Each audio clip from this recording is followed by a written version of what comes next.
Hi, this is Mark at learnhowtogarden.com. In our series of book reviews today, we're covering Monty Don's latest book, which is Gardening at Longmeadow.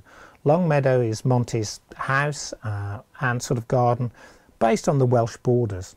He's been there about 20 years now, and he has written previous books based on this garden. It used to be called Ilvington. I'm not sure why he changed the name. I think it's when he went back to Gardener's World after his break, and they actually moved the garden from Berryfields to Monty's own garden, and perhaps they decided then to change the name to Longmeadow. I don't know. I haven't really been able to find out why.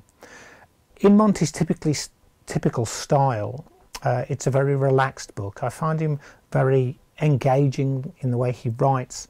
He's self-taught like myself, therefore we're not quite as hidebound by some technical details. And he also is a very passionate organic gardener, very much like myself.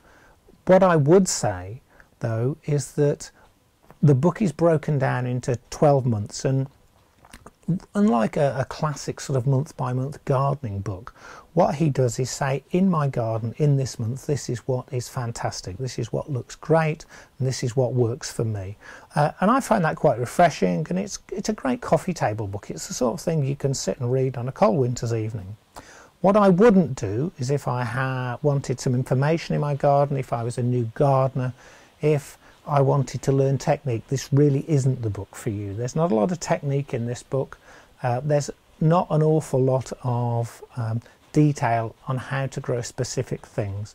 What Monty tends to do, he's very, very keen on his own organic compost, and most of the answers to growing things appear to be either apply an inch or up to 4 inches of your own compost. Well, that's great if you are gardening on a big scale, you've got a great supply of compost. It's not so good if, like a lot of us, you're gardening on a small urban scale.